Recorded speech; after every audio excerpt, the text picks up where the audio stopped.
Bonjour à tous, bienvenue sur cette session de la Jamspot Academy, donc les trucs et astuces du Community Manager. Alors, je suis ravie de passer ces prochaines 30 minutes avec vous. Vous êtes déjà 7 connectés. Une personne qui s'est déconnectée, on va peut-être attendre 2 minutes, voir si elle peut se reconnecter. Je ne sais pas si vous voyez en attendant, à droite de votre écran, vous avez un chat. Là, je vais vous dire bonjour. Voilà, vous pouvez envoyer des messages dans ce chat pendant la formation. Vous pouvez aussi envoyer des emojis qui vont popper sur l'écran. Vous voyez, c'est la nouvelle fonctionnalité. Donc, n'hésitez pas à les envoyer. Sachant que quand je partage mon écran, il y a un petit décalage puisque je n'en ai qu'un. Voilà, super. C'est trop sympa. Donc voilà, j'ai qu'un écran, donc il y a un petit décalage si vous entrez des questions dans le chat.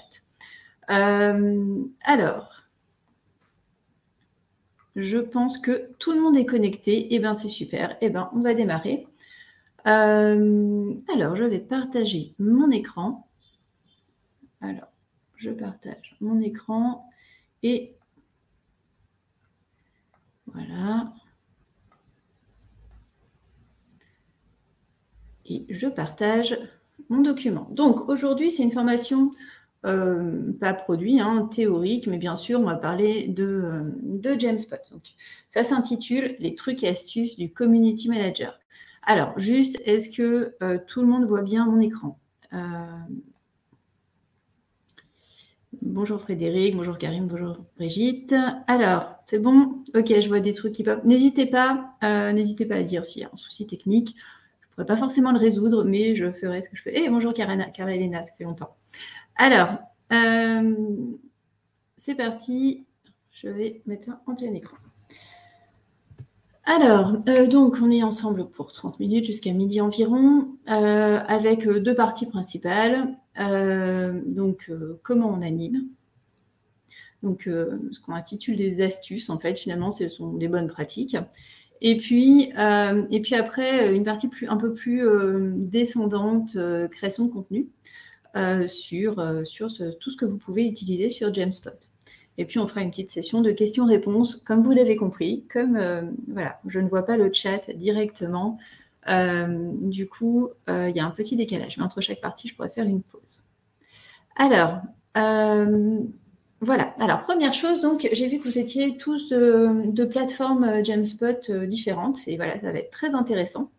Alors, la première chose, c'est la notion de communauté. Community Manager, qui dit Community Manager, dit communauté. Alors, si on fait ce petit exercice de définition, une communauté, c'est quoi? C'est d'abord un ensemble de personnes qui sont réunies avec une raison d'être commune et des usages communs. Voilà, ça c'est très important. Quand on a une communauté, c'est bien d'avoir déjà conscience de qui, du pourquoi et du quoi. Donc, on fait quoi? Alors, sur Jamspot, effectivement, la communauté, elle s'incarne et se spécialise dans le groupe, principalement. Pourquoi? Elle s'incarne parce que finalement, le groupe se personnifie, il a un nom, il a une image, une bannière, etc. Et puis, on peut aussi dire que c'est une manière de spatialiser les choses. On est dans une salle, en quelque sorte, on est dans un lieu. Alors, moi, je voulais vous poser une petite question avant de commencer vraiment. Je retourne sur mon écran et voilà, je voulais savoir, vous, à combien pour votre communauté, il y a combien de personnes dans votre communauté? Bonjour David, bonjour Marc-Antoine. Voilà, la question, c'est, vous, quand vous animez une communauté, c'est combien de personnes? Ça peut être un groupe, ça peut être une plateforme. On a différents cas d'usage. Voilà, Johanna, 1400. Donc, déjà une communauté assez large. Marc-Antoine, 80. 2500, 450, voilà. Donc, une communauté, c'est, voilà, 8005. Hey. Ok, ben super, voilà. Donc, on a, en fait, tout ce que je vais vous dire aujourd'hui, ça s'applique aussi bien à 10 000 personnes qu'à 100. Simplement, voilà, on a des principes et à 8 000 personnes, on n'est pas tout seul en général et on est plus sur un community management qui est collaboratif, voilà, qui est transverse. Alors qu'à 100 personnes, on peut, en général, on s'en charge seul, ou presque. Alors, merci pour ces précisions. On va avancer. Alors, donc, sur le comment. Alors, première chose qui est très importante, en tant que community manager, vous devez avoir une posture. Community manager, c'est votre rôle, c'est pas vous, hein, encore une fois, c'est un rôle. Donc, trois choses qui sont très importantes. C'est que votre action doit être régulière, c'est-à-dire que il y a une constance en fait dans le rôle de community manager. On va voir comment ça s'applique au quotidien, mais on parle vraiment de quotidien. Ça ne veut pas dire qu'on y passe 2 heures tous les jours, mais par contre, ça veut dire que l'action, elle est régulière. C'est ça qui en fait l'efficacité, et c'est ça aussi qui va rassurer les utilisateurs, les fameux membres de la communauté. Voilà, deuxième élément important de la posture, c'est que vous devez être ambassadeur. Ambassadeur, alors vous pouvez être ambassadeur sur plusieurs dimensions. Vous êtes ambassadeur de la plateforme, de votre groupe, vous êtes ambassadeur de la communauté, mais aussi éventuellement de votre organisation, si vous faites de la communication descendante. Voilà, vous, encore une fois, c'est pas vous, c'est votre rôle. Il faut bien avoir conscience de cette posture parce que en fait, du coup, ça légitime aussi votre action. C'est pas, alors souvent, dans certains cas, ça tout dépend de la taille de la communauté. Vous avez soit un compte en votre nom, soit un compte au nom de Community Manager, My Community, par exemple. Mais en tout cas, le fait de se penser ambassadeur légitime aussi, peu importe le compte, en fait, légitime votre action. Et puis, vous devez être exemplaire. Alors, ça veut dire quoi être exemplaire ? Ça veut dire utiliser tous les outils à votre disposition, c'est-à-dire faire ce que vous souhaitez que vos utilisateurs fassent. C'est-à-dire que vos usages, vous les faites sur la plateforme. Par exemple, si un des usages dans le groupe, c'est d'organiser des réunions, il faut les organiser bien dans le groupe et pas juste vous, quand vous vous organisez, vous envoyez des mails et puis les autres, ils devraient passer par le contenu événement, par exemple. Voilà, donc en fait, il faut être vraiment aligné. C'est la même chose pour la photo de profil. Je pense que tout le monde a sa photo de profil sur sa plateforme. Mais voilà, c'est encore une fois, c'est à vous de montrer les bonnes pratiques, d'avoir un profil complété, de dire merci, de dire éventuellement bravo, de liker, etc. Ça, on va en parler. Voilà, donc si déjà vous avez intégré ces 3 éléments, la régularité, l'ambassadeurat et l'exemplarité, vous êtes déjà prêt à recevoir nos astuces. Alors, première astuce. Alors, je vous l'ai dit, pour nous, vraiment, ce qui fait la qualité de l'animation, c'est pas le côté très ponctuel, c'est pas le volume tout d'un coup, c'est vraiment la régularité. En 10 minutes par jour, on peut faire énormément sur une plateforme, on peut faire énormément pour une communauté. Et l'action la plus simple, qui dure effectivement 2 minutes, c'est que vous vous connectez le matin, vous allez voir dans votre cloche des activités ce qui s'est passé sur la journée, ou éventuellement vous le faites 2 fois par jour, mais vraiment sur 24 heures, c'est possible. Et puis, vous regardez les publications, vous likez. Souvent, regarder le titre suffit pour savoir si ça nous intéresse ou pas d'aller plus loin. Donc vraiment, l'idée, c'est pas d'être exhaustif. Encore une fois, c'est de savoir avoir une vue d'ensemble de ce qui se passe. Vous êtes connecté, du coup. Donc, on vous voit connecté. Vous likez, donc vous incitez les autres à le faire. Voilà. Et puis, il y a cette notion de récompense pour celui qui a publié. Parce que vous avez toute la question du community manager, c'est de motiver les autres. Parce que, encore une fois, le community manager va publier un certain nombre de choses, mais surtout, l'idée, c'est de faire bouger sa communauté. Alors, deuxième astuce, c'est de mentionner les collaborateurs. Alors, sur le like, on était sur quelque chose de très générique, très facile à faire. Mentionner les collaborateurs. Alors, quand on dit 2 minutes, ça ne veut pas dire que tous les jours, je fais 5 mentions en disant Frédéric, il faudrait, c'est super, bravo. Sylvie, est-ce que tu peux répondre à cette question, etc. Non. l'idée, c'est de le faire ponctuellement. Donc, voilà, 1 fois et 2 fois par semaine. On relance sur une publication en faisant arrobase le nom de l'utilisateur. Ça attire l'attention, bien sûr, de celui qui est mentionné. Et puis, pour les autres aussi, ça montre qu'on peut faire ça, qu'on est dans ce système de lien. Parce que finalement, faire une mention, c'est quoi? C'est faire un lien entre une publication et un utilisateur. Et c'est vraiment l'intérêt de Gemspot, c'est d'avoir un système de lien entre publications et entre, finalement, vous savez, un utilisateur, c'est juste un contenu. Donc, du coup, on va lier tout ça pour avoir un système d'information, n'ayons pas peur des mots, dans la communauté qui permet, en fait, qui permet l'échange, qui permet de faire circuler l'information, parce que c'est ce qui est important, parce qu'on peut publier beaucoup, mais on peut ne pas avoir de lecteurs. Donc vraiment, faire remonter les choses, voilà, et ça remonte dans le flux, ça fait partie vraiment des bonnes pratiques à mettre en œuvre très régulièrement. Autant la lecture, c'est tous les jours, autant celle-ci, oui, encore une fois, 2 fois par semaine, vous pouvez vous fixer les jours. Voilà, il faut trouver à chaque fois le levier pour animer de manière très, voilà, c'est très, on va dire, très sporadique pour un utilisateur. Il ne faut pas toujours mentionner le même, hein, attention. Et puis alors, la troisième astuce, c'est même plus qu'une astuce, parce que là, ça prend un peu plus de temps, mais c'est vraiment fondamental dans une communauté. C'est le moment où on entre dans la communauté. Alors, je vous dirais qu'il y a même 2 moments. C'est aussi le moment où on sort est aussi important, mais on ne va pas le traiter aujourd'hui.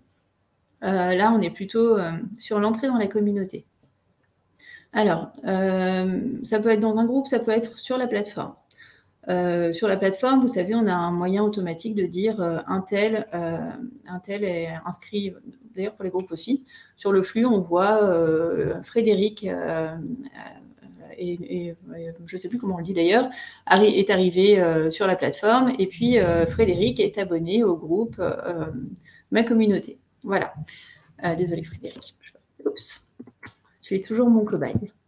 Voilà, donc du coup, bon, ça c'est automatique, mais ça ne suffit pas. On peut le conserver si on le souhaite, on peut l'enlever aussi, c'est dans les options, mais ça ne suffit pas parce que il faut quelque chose de personnalisé. Quand on veut construire un réseau, il faut personnaliser les relations.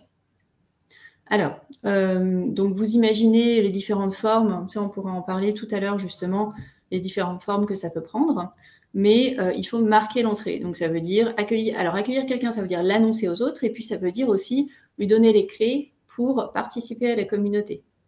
Donc ça veut dire lui dire comment ça marche, ce qu'il a le droit de faire, ce qu'il peut trouver aussi dans la communauté, détailler un usage, voilà. Et ça peut être quelque chose de relativement formaté, mais encore une fois, pas trop, parce que vraiment, ce qui va constituer le sentiment d'appartenance, c'est aussi de s'adresser à l'utilisateur, aux nouveaux membres, en tant que personne unique, en fait. Voilà, une astuce, juste en passant, sur quand vous voulez faire un peu de réseau et marquer les gens, c'est très simple, hein, c'est de les appeler par leur prénom.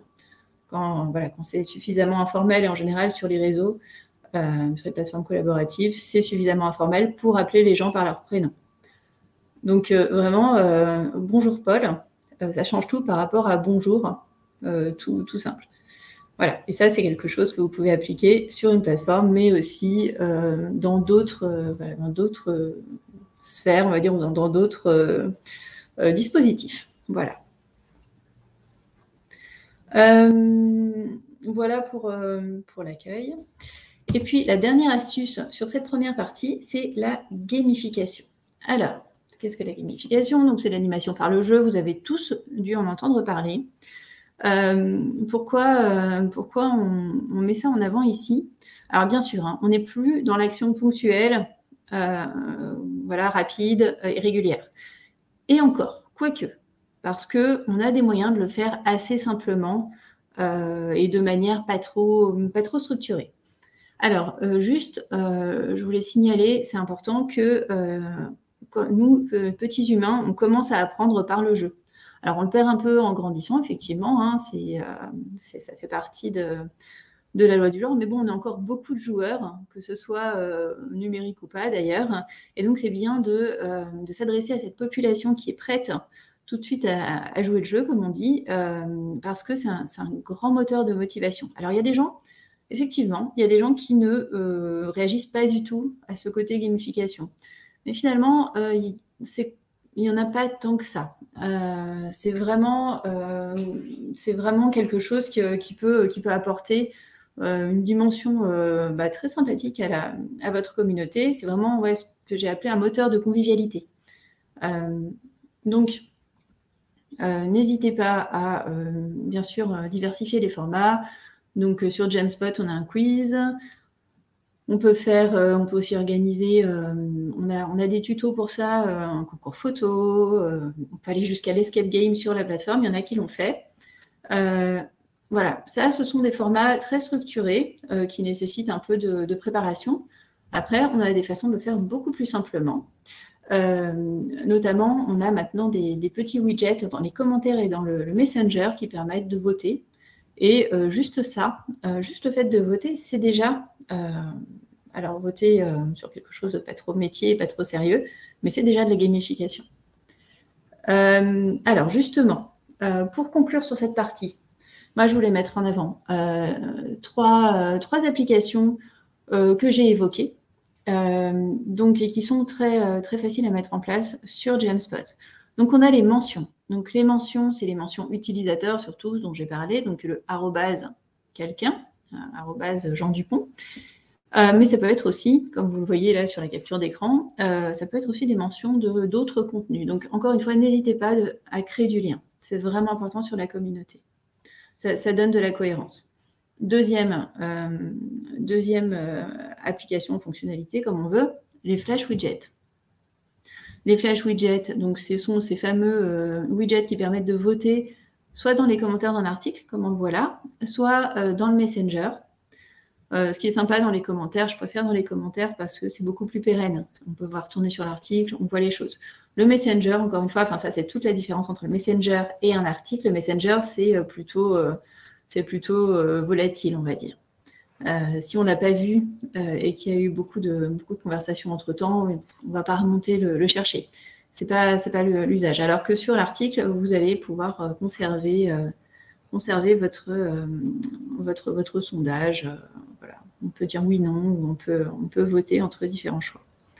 Voilà. Et puis, alors j'ai quand même mis une application un petit peu plus, on va dire, plus complexe, en tout cas, sur laquelle il faut un peu plus élaborer les choses. C'est le compte à rebours. Le compte à rebours, c'est comme un calendrier de l'Avent. D'ailleurs, il était d'abord sorti sous cette forme. C'est-à-dire que j'ai des cases à ouvrir dans l'ordre. Et dans ces cases, je mets des éléments. Voilà, donc ça, c'est une application que vous pouvez découvrir. N'hésitez pas à l'installer si ça n'est pas déjà fait. Et pour ceux qui ne sont pas administrateurs de plateforme, je vous laisse demander à vos administrateurs. Voilà, donc voilà pour cette partie très pratico-pratique. Alors, je vais revenir sur l'écran du chat. Voilà, je ne sais pas s'il y a des questions. On peut prendre une question. Bien sûr, je parle beaucoup, donc il est déjà... Alors, le compte à rebours est-il un bon moyen d'aider à compléter un profil? Alors, Marc-Antoine, non, le compte à rebours, l'usage, c'est plutôt pour faire un compte à rebours avant un événement. Alors, vous voyez, c'était un calendrier de l'Avent. Pour animer chaque jour, par exemple, avec une photo inédite, des contenus médias, des quiz, enfin voilà, on peut imaginer plein de choses, mais c'est plutôt un petit scénario qui va guider l'utilisateur au fil du temps. Je dirais que pour aider à compléter le profil, on a plusieurs manières. On a le taux de complétion du profil sur la page d'accueil. Et puis on a aussi le fait de pouvoir relancer. Alors depuis l'administration, on peut voir qui n'a pas mis sa photo de profil, on peut relancer. Et puis après, il faut faire un peu d'éditorial aussi autour de ça. On peut faire des choses assez sympas. Alors, compte à rebours, oui, on peut décider le nombre de jours, oui. Et avant un congrès, oui, tout à fait. On n'est pas obligé de choisir la date du 25 décembre. Voilà. Mais ouais, n'hésitez pas à aller voir sur Écosystème. On a publié plein de choses sur ce compte à rebours. En plus, vous voyez, si vous voulez faire une communication pour décembre, on va avoir le jour de l'an, hein, on n'est pas obligé de parler de fêtes de Noël, etc. Voilà, c'est le moment de préparer les choses, parce que pour le coup, un calendrier de l'Avent, ça prend du temps. Allez, on va enchaîner sur la deuxième partie. Sur la deuxième partie, donc là, on va plutôt parler des médias. Nouveaux outils de communication, oui, alors, attendez, je vais me remettre en plein écran, ce sera plus lisible pour vous. Donc là, on va plutôt parler de médias, et alors, on est plutôt, de manière naturelle, on va plutôt produire des écrits. Hein. C'est bon, voilà, moi la première. Alors, simplement, pourquoi des nouveaux outils ou pourquoi des médias?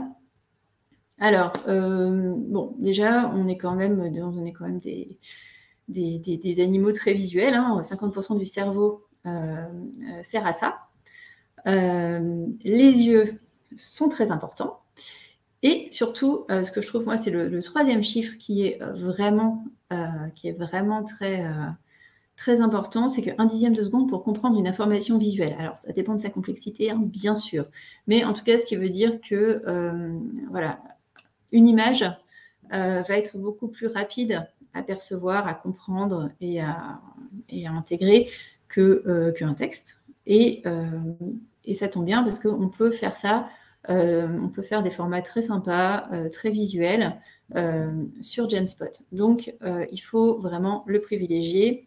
Et si je ne vous ai pas encore convaincu, voilà. Concernant les membres de votre communauté, en moyenne, ils retiennent 10% de ce qu'ils entendent, 20% de ce qu'ils lisent et 80% de ce qu'ils voient et font.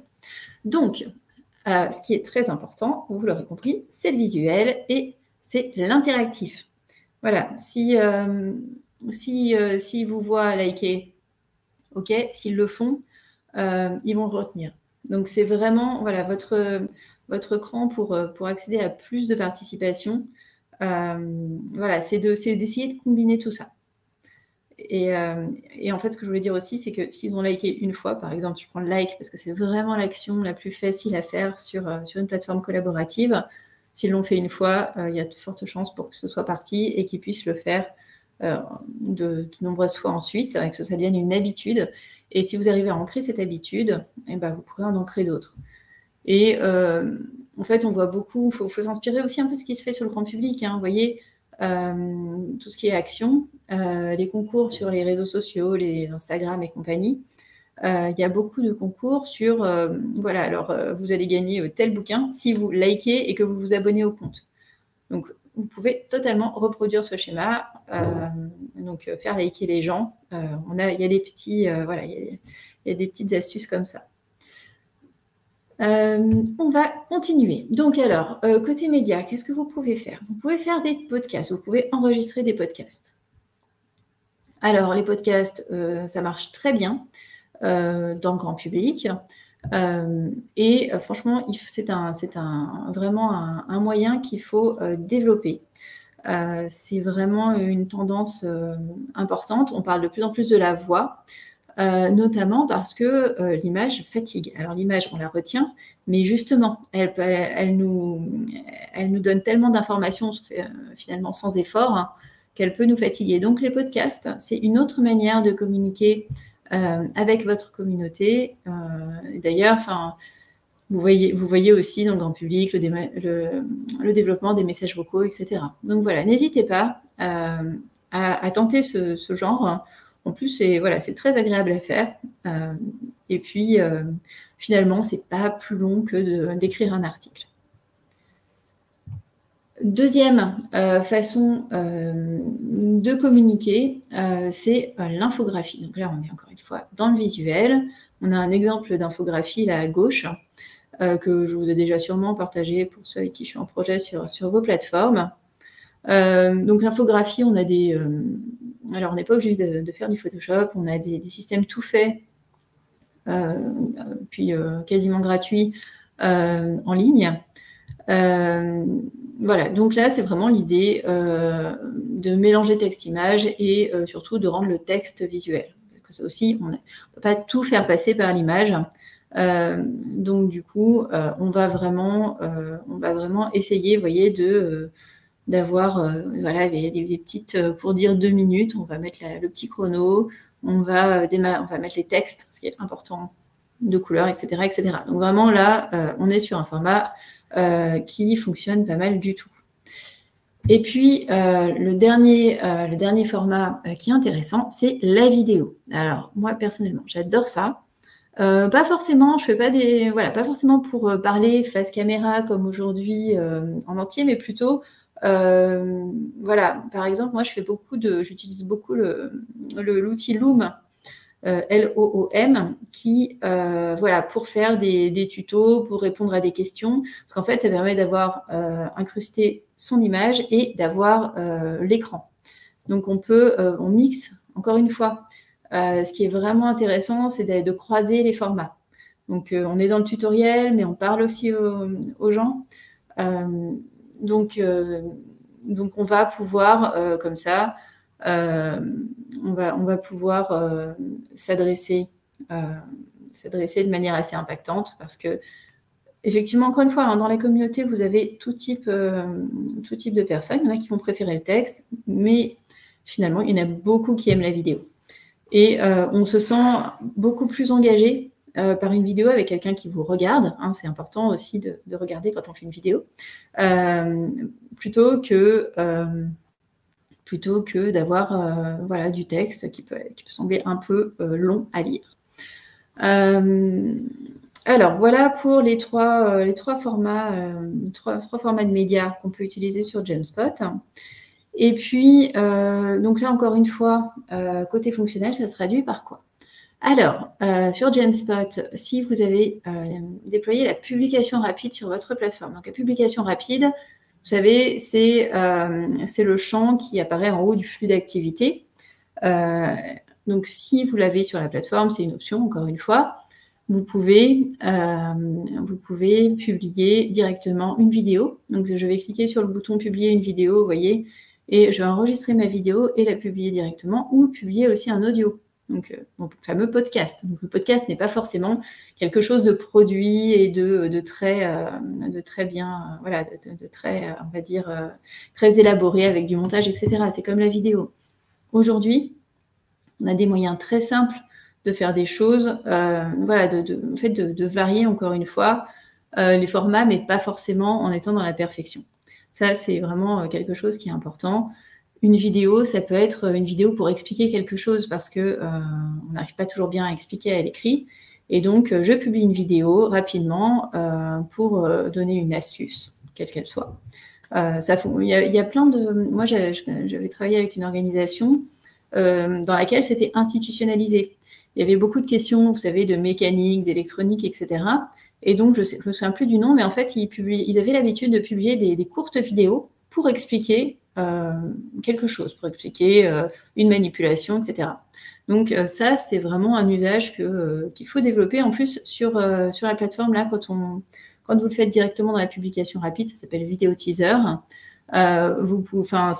C'est très léger à lire, ça ralentit pas comme quand on met une vidéo de 50 mégas. Donc vraiment, il faut l'utiliser. Et puis plus classiquement, bien sûr, sur l'image fixe, on a notre flash info, donc qui permet d'épingler des contenus visuels en haut du flux. Et puis on a aussi l'album photo, donc vous voyez un exemple ici. Voilà, qui permet d'aller, voilà, très classiquement, d'avoir un contenu sous format diaporama. J'ai terminé avec cette formation. Il est midi. Je prends vos questions. Alors, la source des chiffres. Alors, je demanderai à ma collègue Johanna. Je ne les ai pas là, mais je pense que je vais vous retrouver ça. Karim. Alors, une création de contenu visuel en direct. Alors, quel type de contenu infographie? Ça, je peux... c'est... attends, hop. Alors, une infographie, ça se fait avec un logiciel en ligne. J'ai pas le nom, mais je vous le donnerai dans les... Alors, je vais vous le donner sur l'écosystème. Je vous donnerai, de toute façon, je vais vous donner la presse et je vous donnerai quelques liens pour faire des choses. Alors, quel matériel pour le podcast? Alors, un micro comme ça, c'est pas vraiment suffisant, à mon sens. Mais par contre, avec un... Alors, je ne l'ai pas là. Nous, on a un casque Jabra, de marque Jabra, mais je vous le donnerai aussi, qui doit coûter dans les 50 €. Et franchement, le son, il est très, très bien avec ça. Quasiment gratuit. Ouais, j'ai dit quasiment gratuit parce que vous savez, vous avez toujours une version gratuite. Et il y a toujours, voilà, si vous voulez plus de fonctionnalités, c'est payant. Et puis quand c'est gratuit, on a le nom de la solution. Ah oui, Karim, vous êtes au ministère de l'Intérieur. Alors oui, effectivement, c'est pas évident. J'ai cru comprendre que c'était pas évident d'installer des choses sur vos postes. Ouais, ça c'est la limitation, encore une fois, selon les organisations. Alors, faut-il supprimer les médias a posteriori pour éviter de surcharger la plateforme? Non. Non, surtout pas ceux qui sont enregistrés directement sur la plateforme. Après, il peut arriver, en fait, on peut charger jusqu'à 250 mégas à peu près sur la plateforme. Effectivement, une vidéo de 250 mégas, déjà, c'est quasiment un DivX. Voilà, je ne sais pas si ça existe encore, je ne pense pas. Et du coup, c'est plus la lecture qui va surcharger. Quand on a plein de gens qui regardent ce genre de médias très lourds en même temps, ça peut surcharger. Mais sinon, non, aucun problème. Avec Canva, on peut faire des choses, effectivement. Il y en a un autre, mais le nom m'échappe, Karim. Je vous le donnerai sur écosystème. Alors, sur la mise en place du podcast, Johanna. Ouais, des recommandations. Alors, comme je disais, un son correct. Alors, il y a plusieurs écoles, en fait, sur la mise en place d'un podcast. Déjà, ce qu'il faut penser, alors, c'était pas l'objet, donc voilà, on n'a pas assez de temps pour ça, mais je vous ai parlé de régularité au début. On peut même parler de rendez-vous. Le podcast, il faut lui donner un nom. Bien sûr, il faut qu'il ait une raison d'être. Il faut lui donner un nom et un format que vos utilisateurs vont reconnaître. Moi, j'aime bien le format 3 minutes parce que en durée, parce que du coup, ça prend pas trop de temps. On ne peut pas nous dire oui, j'ai pas eu le temps. Là, clairement, 3 minutes, c'est largement gérable sur une journée. Voilà. Après, dans la réalisation, franchement, il faut s'éclater. Moi, j'en ai fait j'avais ma collègue qui montait avec des sons. Il y en a d'autres qui sont plus simples. J'ai fait certains podcasts où je lis carrément le texte, d'autres tout en direct parce qu'on est sur le mode interview. Vraiment, après, il faut voir aussi ce sur quoi on est à l'aise. Si on veut un truc très écrit, on peut le faire. Si on veut du live, on peut le faire aussi. C'est aussi super. Il y a des choses géniales qui se passent pendant le live. Enfin, le live, bien sûr, on enregistre, mais on ne fait pas de reprise, en fait. Donc, ouais, c'est un format qui est très... voilà, qui peut être très différent d'une personne à l'autre. Alors, juste petite, Johanna, dernier truc. Moi, au début, quand je faisais des podcasts, mon président disait que ça faisait un petit peu trop France Culture. Donc, du coup, bien penser à avoir un ton, un débit un petit peu rapide et un ton un petit peu dynamique pour justement ne pas endormir les gens. Oui, Divix, ouais, je sais pas, ça m'est revenu, Karim. Voilà. Je crois qu'il n'y a plus de questions. Bon, bah écoutez, voilà, j'espère que ça vous a été utile surtout. Alors, n'hésitez pas, je vais partager la présentation et puis deux, trois liens sur l'écosystème et vous me dites voilà ce que vous en avez pensé, ce qui vous a manqué aussi, parce que c'est ça finalement, hein, on choisit des choses, mais on ne choisit pas forcément celles qui intéressent tout le monde, ou il y a peut-être des choses que vous auriez aimé savoir en plus, et puis peut-être un jour un atelier spécial podcast. Voilà. Mais écoutez, je vous souhaite une bonne fin de journée. Et puis j'espère que vous allez mettre tout ça en place très vite. Voilà, à bientôt.